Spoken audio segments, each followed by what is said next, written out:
The chandeliers blazed with 1,000 candles that night in 1835, casting golden light across the faces of Savannah's wealthiest families as they raised crystal glasses filled with dark red wine. Clara May Johnson moved through the crowd like a shadow, her hands steady as she poured vintage after vintage, her expression calm and unreadable. But beneath that serenity, her heart hammered with the secret she carried, what was already coursing through the veins of every guest who had lifted a glass to their lips.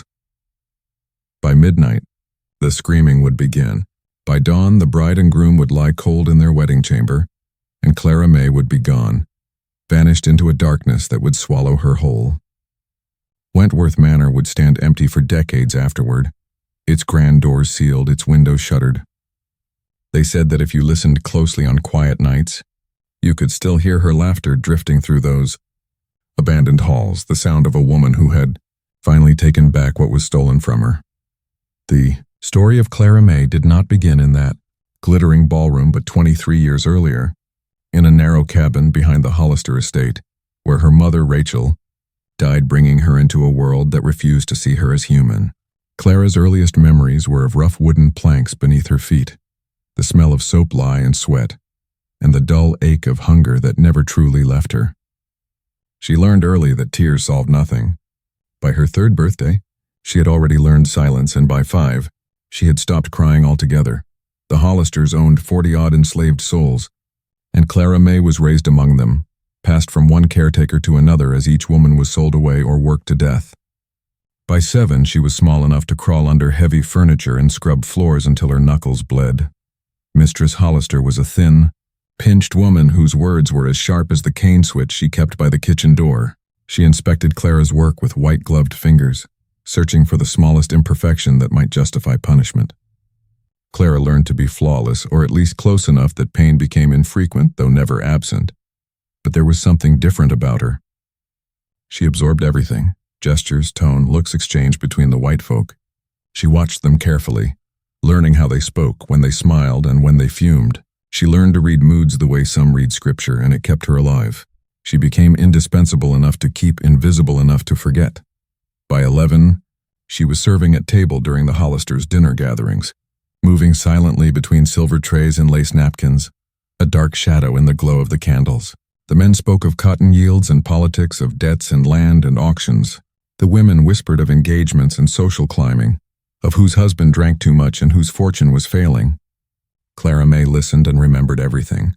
She built in her mind an intricate web of Savannah's white world, its gossip, its debts, its secrets. At 14, her world changed. A new man was brought to the Hollister plantation, a tall, quiet man named Samuel, sold down from Virginia after his master's death. Samuel could read and write, a dangerous gift in Georgia, and carried himself with a calm defiance that drew whispers even from other slaves. Samuel saw something in Clara. May, too, that same ember of intelligence and fury she hid from her owners.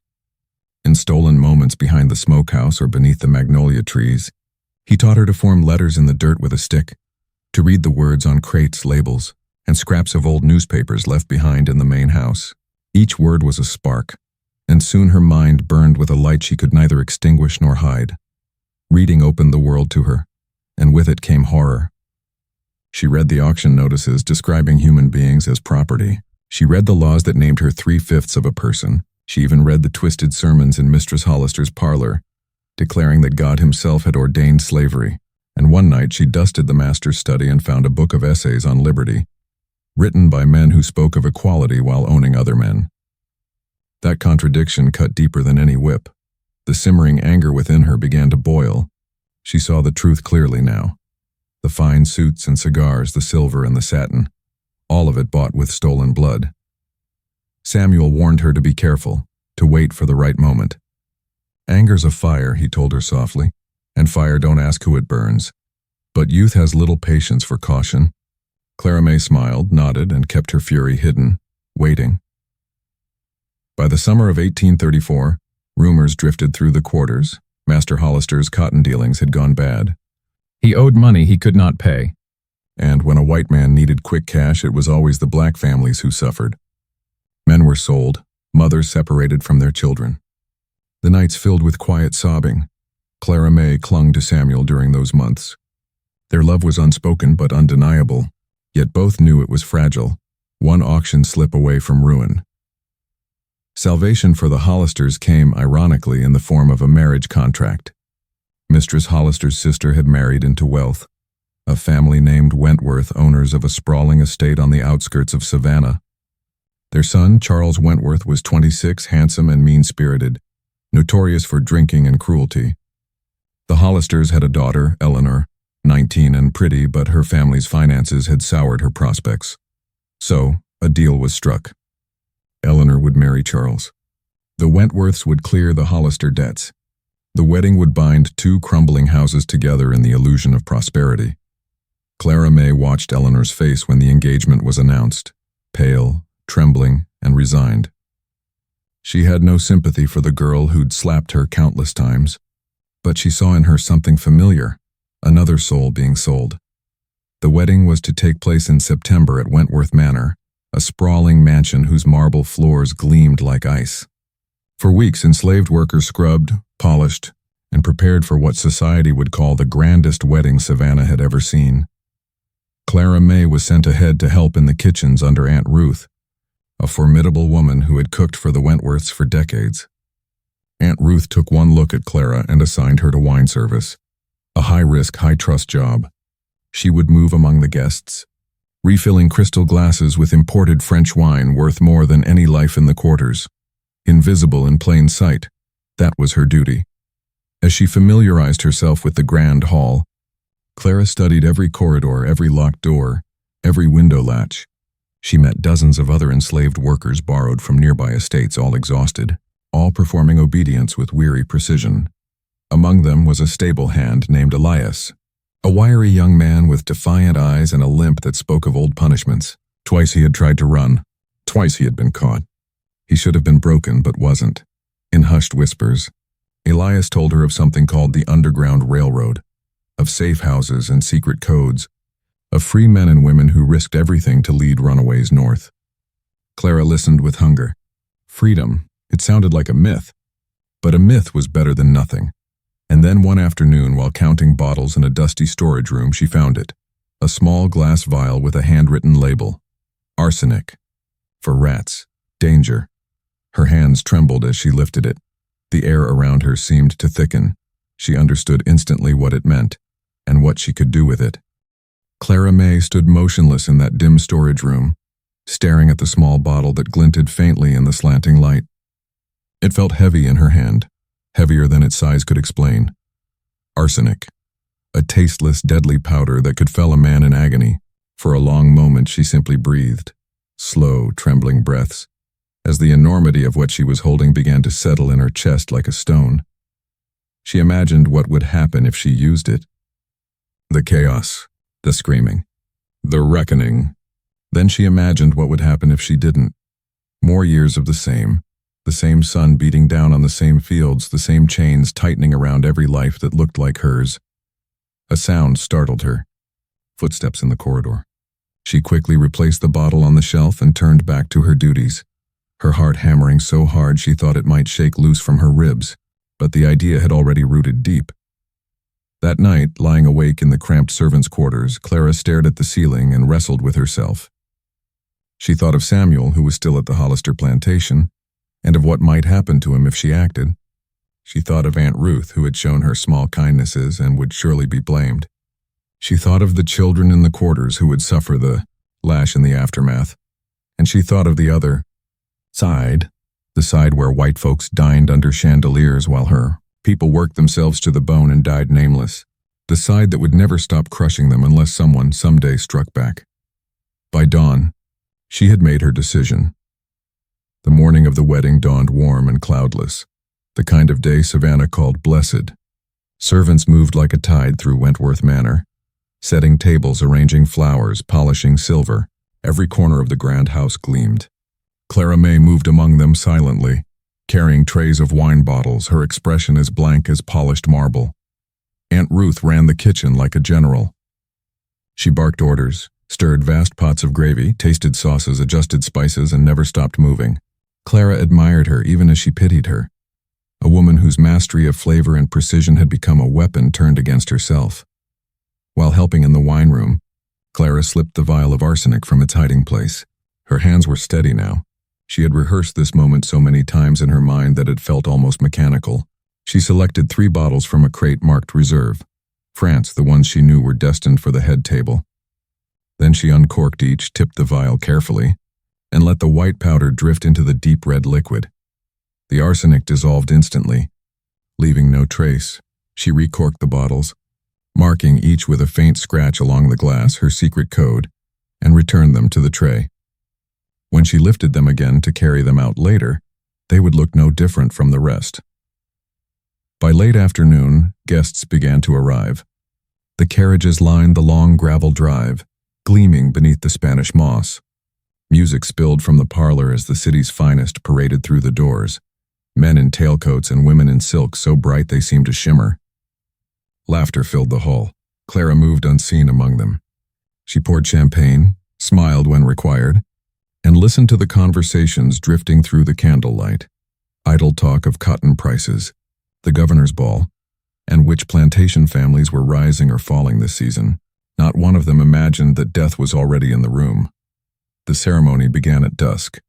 Eleanor Hollister, pale and trembling in lace and pearls, stood beside Charles Wentworth beneath a canopy of roses. The minister, a tall, solemn man with eyes like cold pewter, spoke of love, duty, and obedience. He called marriage sacred, ordained by God himself, and in the same breath gave thanks for the blessings of prosperity earned through honest labor. Clara almost laughed at that. Honest labor. She wondered if God could hear the irony. When it was done and the couple sealed their vows with a kiss, the guests erupted into applause. Musicians struck up a waltz and the great hall came alive with chatter and clinking glasses. The feast began. Clara's duty was to serve the head table, the bride, the groom, and their families. She carried the first bottle, the poisoned one, on a silver tray polished so bright it reflected her face like a mirror. She poured for Charles Wentworth first, her hand steady though her heart beat like a drum in her chest. He raised the glass, admired the color, and took a long swallow. Then Eleanor, then her parents, then the Hollisters. The poison slipped into their bodies as easily as breath. The room sparkled with laughter and conversation. Clara kept moving, refilling glasses, bowing slightly, smiling faintly. No one saw the calculation behind her eyes. An hour passed. Another. The candles burned lower. The musicians played faster. And then it began. Charles Wentworth's hand froze halfway to his mouth. His brow furrowed as a faint grimace twisted his features. He pressed a hand to his stomach and leaned back in his chair. Eleanor's complexion turned ashen. She clutched at her throat, her breath shallow. At first, guests assumed it was the heat or nerves, but then others at the head table began to show the same symptoms: trembling hands, pale faces, sharp gasps of pain. Within minutes, the laughter in the hall gave way to confusion, then to screams. "Fetch the doctor," someone shouted. "It's poison! Good Lord, they've been poisoned!" The music stopped. Chairs scraped. Dishes clattered to the floor. The air filled with chaos. Running footsteps, panicked voices, the acrid smell of spilled wine. Clara stood against the far wall, tray in hand, watching. She felt neither joy nor regret, only a strange, hollow quiet inside her, as if something had finally broken loose and drifted away. She should have run immediately. She knew that, but she couldn't, not yet. She wanted to see them fall. Charles went first. His eyes rolled back, his body convulsed, and he collapsed sideways into Eleanor's lap. The bride let out a strangled cry that curdled into a groan as her own body twisted in pain. Mistress Hollister slumped forward, her pearls snapping and scattering across the table like spilled teeth. Master Wentworth clutched his chest and gasped, his face turning gray. The guests fled the hall in terror, some praying aloud, others retching. The servants, terrified, bewildered, were already being seized by the overseers, questioned, slapped, accused. Clara finally moved. She set down her tray quietly, slipped through the service door, and disappeared into the corridor. No one noticed her leave. In the kitchen, Aunt Ruth was crying, her face pale as flour. "Lord Jesus, what's happening out there?" she whispered. Clara said nothing. She removed her apron and placed it neatly on a stool. Then she stepped through the back door into the night. The cool air hit her like water. She breathed deeply, the scent of magnolia and smoke mingling in her nostrils. Behind her, Wentworth Manor blazed with lamplight and chaos. She did not look back. She moved swiftly through the gardens, past the fountains and rose bushes until she reached the outer edge of the property where the forest began. She ducked beneath the low-hanging branches of an oak and vanished into the shadows. For a long time she walked without direction, guided only by instinct and the faint silver glow of the moon. Somewhere behind her came distant shouting, the barking of dogs. She knew what that meant. They had discovered the poisoned wine. The hunt would begin before dawn, but Clara May did not run. Not yet. She moved calmly, steadily, her steps quiet on the soft earth. She had waited her whole life for this moment, not freedom, not yet, but defiance. A single act that said, "You cannot own me completely." The night was thick with the smell of pine and damp soil. A whippoorwill called somewhere far off, and above the treetops the moon rose, cold, white, and silent, as Clara May Johnson disappeared into the dark woods of Georgia. Hours passed as Clara May moved deeper into the forest, her feet sinking into damp earth, her breath shallow but steady. The night air clung to her skin, thick with the scent of cypress and decay. She could still hear faint echoes from Wentworth Manor, distant cries, the ringing of bells, the shouts of men rousing others for the search. Somewhere far behind, the dogs began to bay. They had her scent. She pressed on through the darkness. Her shoes were thin, not made for the forest, and soon the sole split, cutting her feet on the sharp undergrowth. She stumbled often, catching herself against tree trunks slick with moss, but she didn't stop. When dawn began to bleed across the horizon, Clara found a small creek winding through the woods. She knelt and drank greedily, the cold water shocking her throat. She splashed it on her face and arms, washing away the sweat and grime. For a moment she let herself believe she might actually escape. Then she heard it, the distant baying again, louder this time, echoing through the trees like thunder. They were closer. She waded into the creek, remembering Elias's whispered advice about how water could break a scent. The cold bit into her legs as she moved downstream, her dress heavy and soaked. The creek curved sharply, winding through clusters of reeds and low branches. She followed it as far as she could, her body shaking from exhaustion until the water shallowed and turned back toward the road. She climbed out and limped through the underbrush. Her ankle throbbed with every step, swollen from the uneven ground, but she kept moving, every breath filled with the single thought: north. By mid-morning, the forest opened into a clearing. From the rise of the land, she could see far behind her the smoke rising from Wentworth Manor, a faint gray smear against the sky. She knew what was happening there. The dead and dying laid out in the great hall, the overseers barking questions, the slaves lined up and beaten for answers no one could give. Aunt Ruth, Elias, the others? She forced the thought away. She turned north again, limping, her dress torn and streaked with mud. The sun climbed higher, burning the mist from the trees.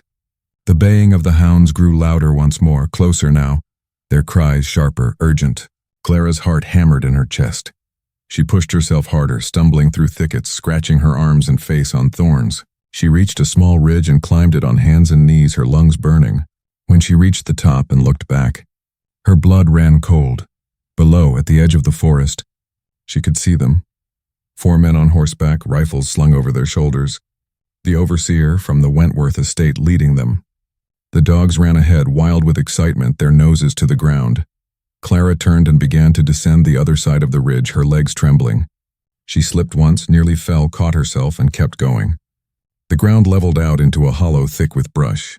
She crashed through it blindly until the earth dropped away beneath her feet. She stumbled to a halt at the edge of a ravine, 20 feet down to a narrow ledge covered in vines. Behind her, the dogs were nearly on her. She didn't think. She jumped. The fall knocked the breath from her lungs. She landed hard on the ledge, rolled, and hit the rock wall. Pain exploded in her ankle, but she didn't scream. She pressed her back against the cold stone and pulled the vines over her, creating a curtain of green.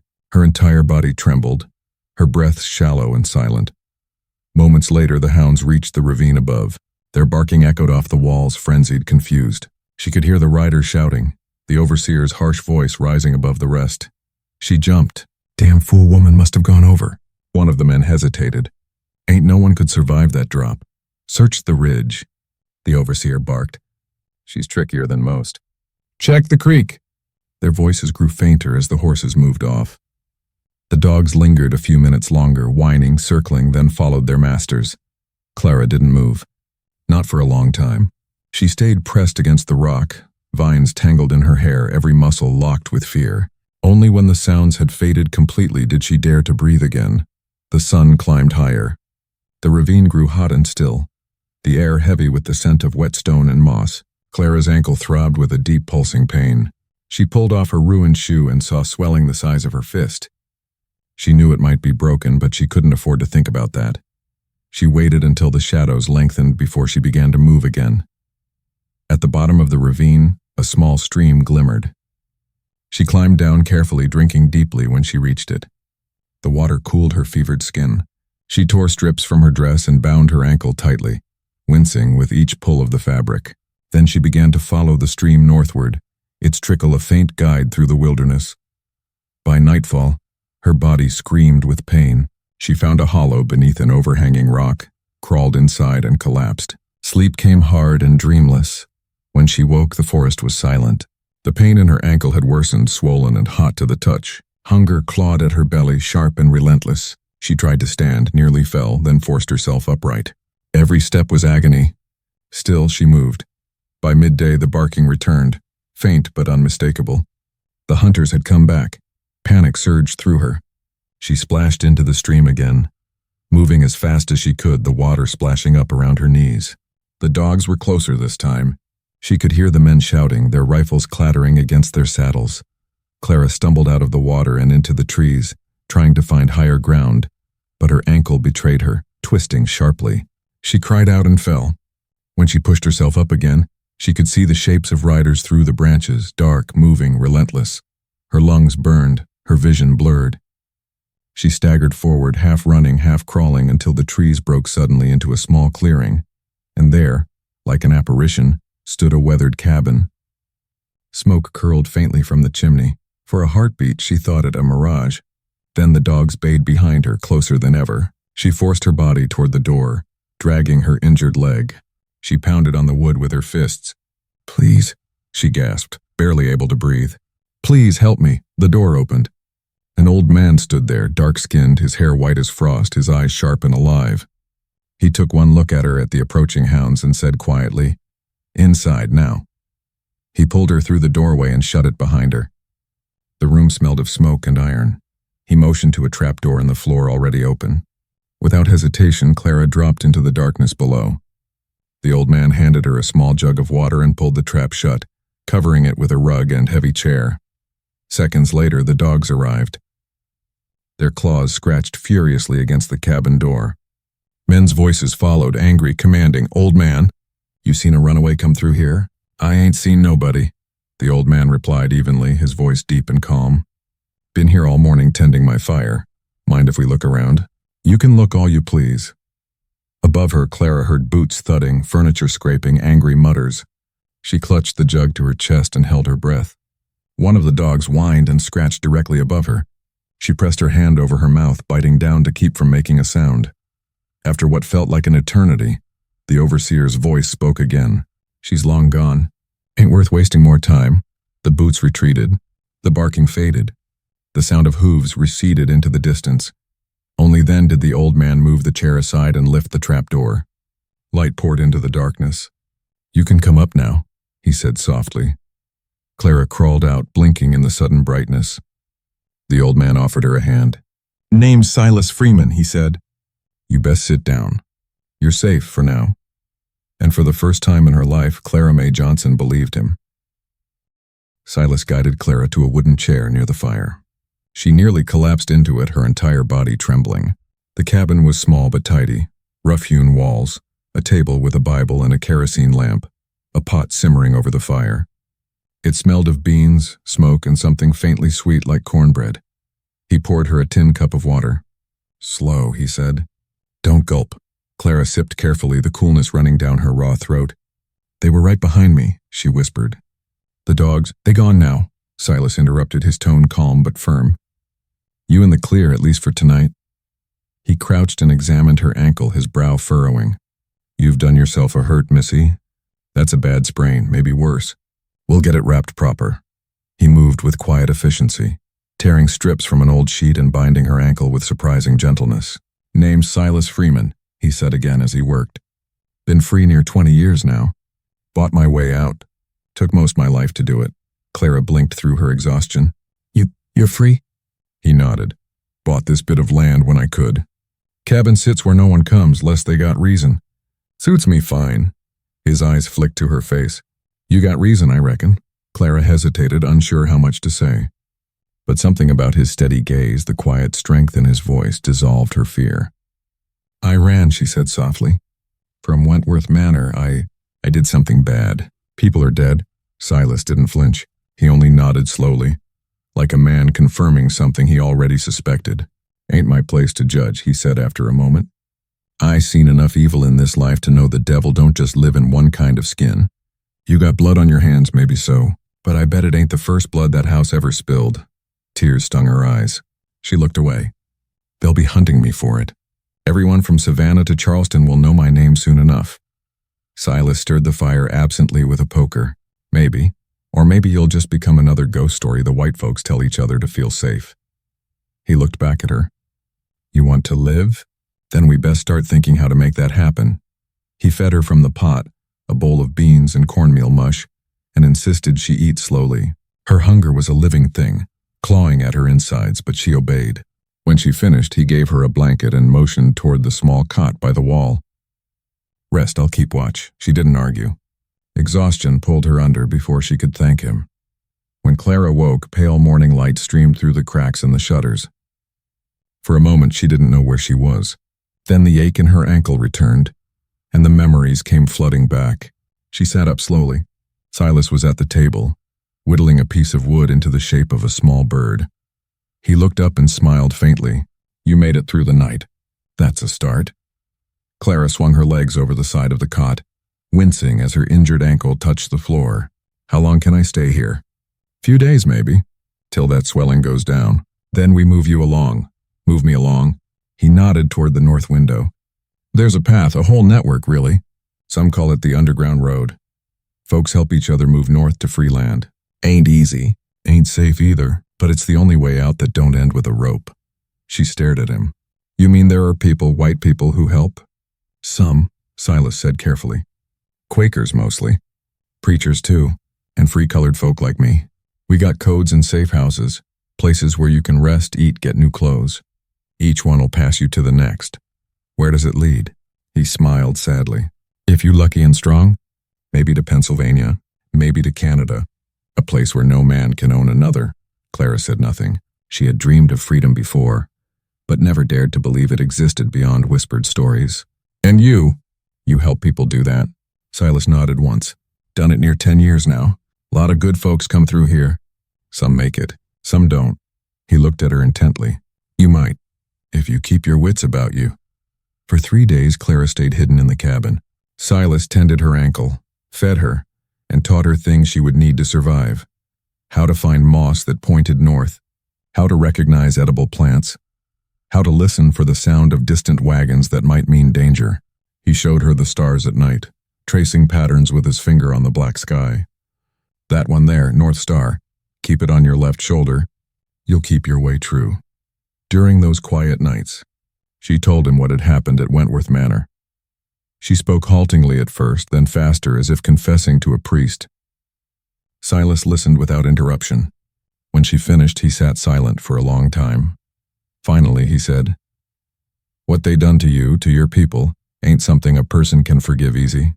What you done back, I can't say it was right, but I can't say it was wrong neither." Clara looked into the fire. "I just wanted them to feel it once, the fear, the pain." "And they did," Silas said quietly. "But the world don't change on one night's justice. That's why you gotta live, because dead folks can't fight." The words stayed with her. On the 5th night, Silas said it was time. The search had quieted, though patrols still rode the nearby roads. He had arranged for her to move to the next safe house, a small farm to the north owned by a Quaker family named Carver. He gave her clean clothes, a coarse gray dress and a bonnet, and sturdy shoes. He also handed her a folded paper. "A pass," he said. "If you get stopped, say you're a free woman on your way to visit kin in Augusta. Won't fool everyone, but it might buy you time." Before dawn, they left the cabin together, walking through the forest while the world was still gray and silent. Silas carried a small satchel of food and a walking stick. They traveled for hours, the old man steady and sure-footed despite his age. At midday, they reached a narrow dirt road that wound through tall pines. In the distance stood a white farmhouse surrounded by fields. Silas pointed. "That's the Carvers. Knock 3 times, wait, then twice more. That's the sign." Clara turned to him, unsure what to say. "You saved my life." Silas smiled faintly. "Don't thank me yet. Just make sure it counts for something." She hesitated. "Will I ever see you again?" "Maybe not in this life," he said simply. "But if you make it north, tell him Silas Freeman sent you. That'll be enough." Then he turned and walked back into the woods, his figure fading into the trees until he was gone. Clara stood there for a long time, alone, the air thick with the hum of cicadas. Then she drew a breath, adjusted her bonnet, and limped toward the farmhouse. She raised her hand and knocked, 3 times, paused, then twice. The door opened. A woman in a plain gray dress stood there, her eyes kind but cautious. "You'd best come inside," she said softly. "You've come a long way, haven't you?" And for the first time, Clara Mae Johnson dared to hope that she might live long enough to see freedom. The farmhouse smelled of fresh bread and soap, and for a moment the scent made Clara dizzy with disbelief. She hadn't stepped inside a white person's home without fear since childhood. But here she stood, trembling, her bare hands clutching the edge of her skirt. The woman who had opened the door, Mrs. Carver, guided her inside quickly and closed it behind her. "You must be starving," she said in a low voice. "Sit, child, sit." Clara obeyed, lowering herself onto a wooden bench by the kitchen table.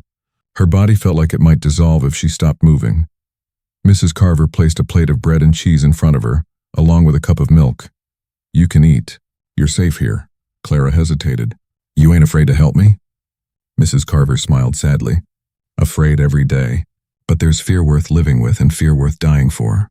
My husband says God won't ask how safe we were, only how kind." A man's footsteps approached from the other room. Mr. Carver entered, tall, with a beard the color of snow and calm gray eyes that studied Clara without judgment. "Silas sent word you were coming," he said. "He trusts you. That's enough for us." He looked out the window before speaking again. "You'll rest a few days here. Then when it's safe, we'll take you to the next stop. Each station's farther north, Augusta, Columbia, Charlotte, and beyond. You keep quiet, you keep moving. Understand?" Clara nodded. "Yes, sir." "Don't call me sir," he said gently. "Name's Thomas, and my wife's Mary." Mary placed a soft hand on Clara's shoulder. "Come, I'll show you where to sleep." The small attic room was plain, just a cot, a basin of water, and a small window looking out over the cornfields. But to Clara, it felt like a sanctuary. For the first time in her life, no one ordered her, struck her, or watched her like an animal. She washed herself clean, the water turning brown as it ran over her hands. When she looked in the mirror, she hardly recognized the face staring back. Sunken eyes, bruised skin, tangled hair streaked with dirt and blood. But beneath all that, there was something new, something fierce and alive. That night as she lay on the cot, she dreamed of Samuel. He was smiling, standing under the magnolia trees, sunlight on his face. She reached for him, but he faded, and when she woke, her pillow was damp with tears. The next few days passed quietly. Clara helped Mary Carver with chores, washing linens, peeling apples, sweeping floors. It felt strange to be treated like a guest instead of property. Thomas spent his nights studying maps by candlelight, planning routes and watching for news from nearby patrols. Once, Clara overheard him whispering to Mary, "They've posted notices in Savannah. They're looking for a woman called Clara Johnson. There's a reward, $500, Mary's voice trembled. "Do they know what she's done?" "They say she poisoned half the Wentworths and the Hollisters.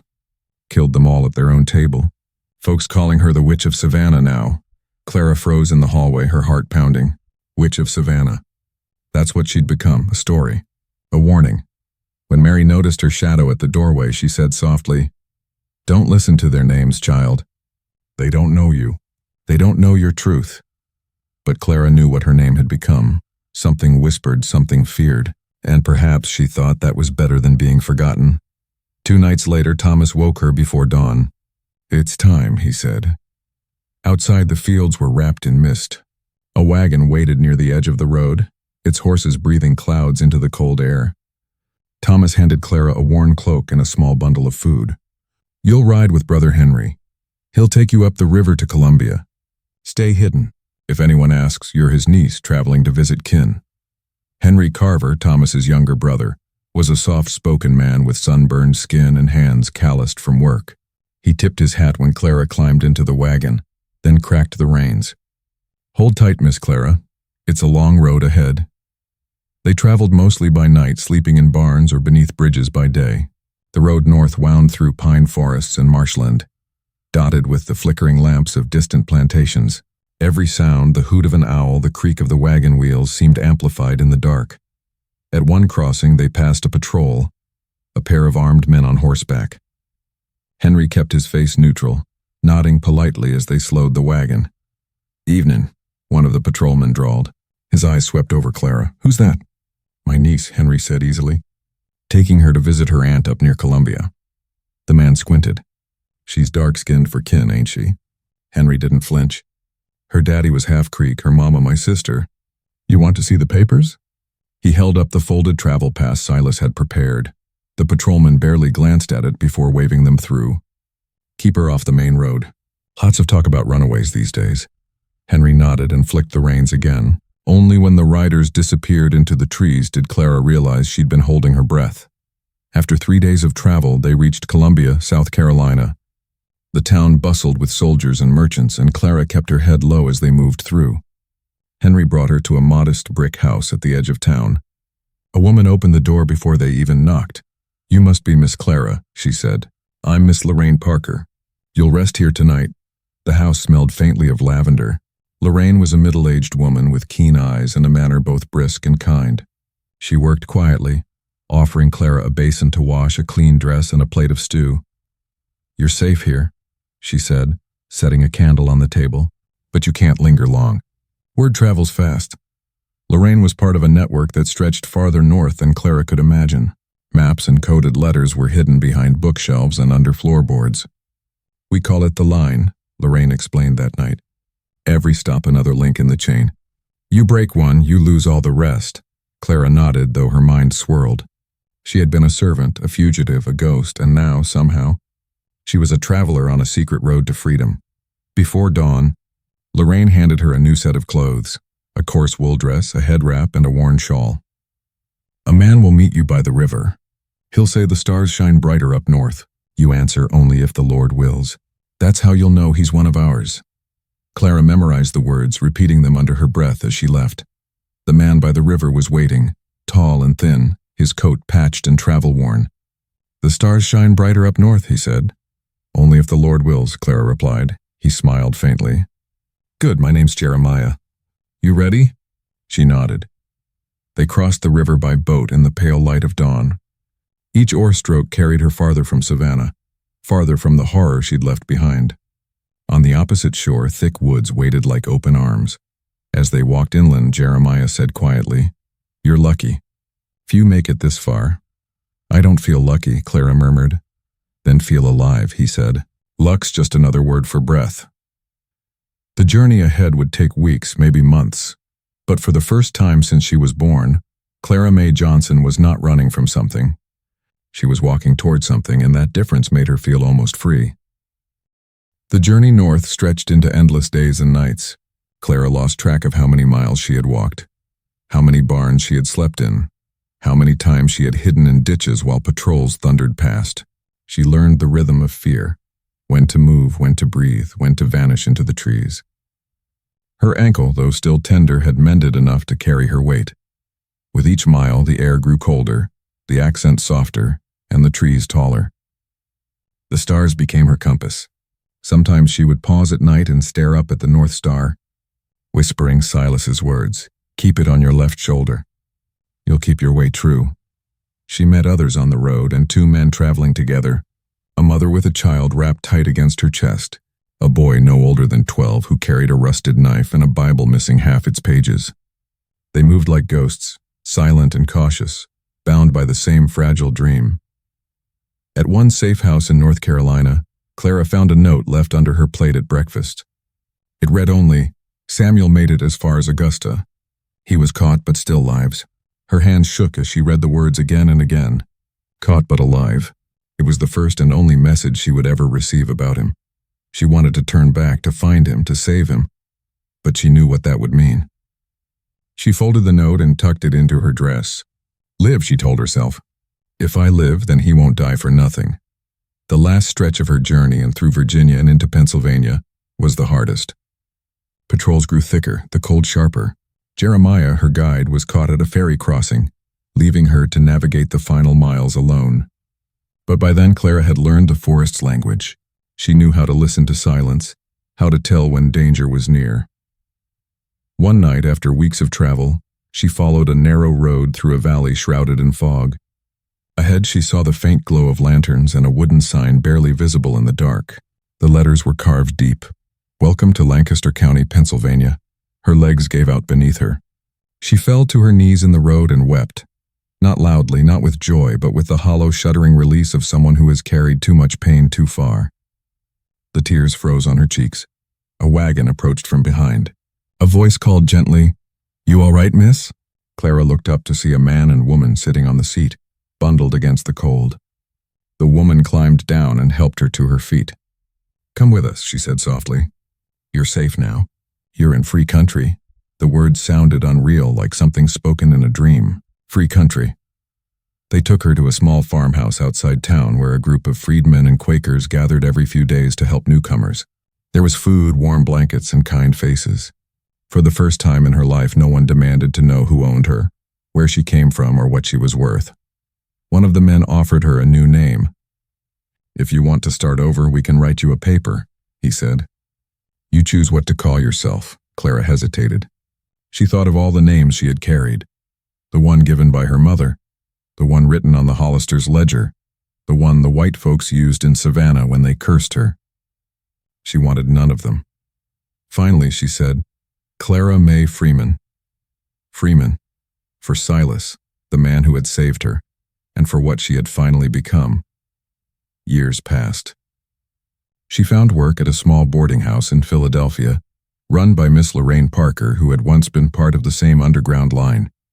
There, Clara cleaned rooms, cooked meals, and kept to herself. She never spoke of the South, never told anyone her story. But sometimes, late at night, when the city was quiet and the gas lamps flickered, she would hear the faint echo of laughter, cruel, polished, drunken laughter, and smell the ghostly sweetness of magnolia on the wind. Then she would rise, light a candle, and whisper a prayer for the dead, though she was never sure if she meant the masters or the slaves.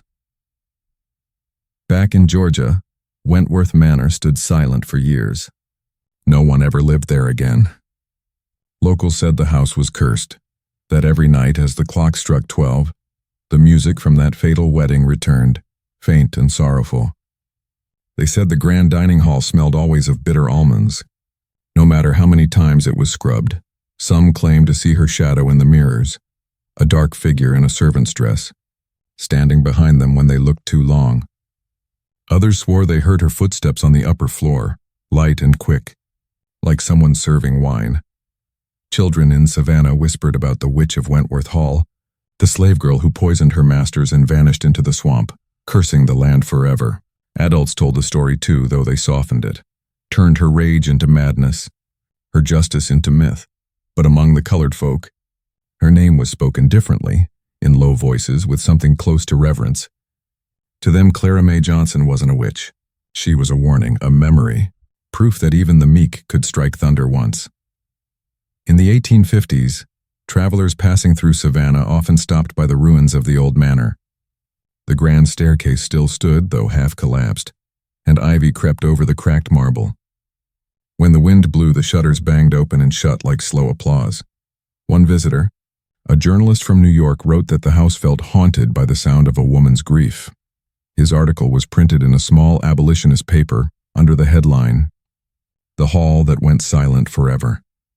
He never knew that the woman he wrote about was still alive. living quietly in Philadelphia, sweeping floors and tending to guests who would never guess what her hands had once done. In the final winter of her life, Clara's health began to fail. The cold gnawed at her bones. One night, as snow fell against the window, she told Lorraine, "If I die tonight, don't bury me under my name. Just let the wind take me. The wind remembers." Lorraine squeezed her hand. "You've carried enough ghosts, child. Rest easy now," Clara smiled faintly. "Ain't no rest for ghosts." She closed her eyes and drifted into sleep, her last breath soft as a whisper. Outside, the wind rose suddenly, sweeping through the streets, rattling windows, carrying with it the faint scent of magnolia and smoke, a scent that did not belong in winter. Some said it blew southward, over the fields, the rivers, and the forests, until it reached the ruins of Wentworth Manor. There, for one brief moment, the candles in the abandoned hall flickered to life, and the room glowed as it had that terrible night so long ago. Then, just as quickly, the light died again and the silence returned, forever.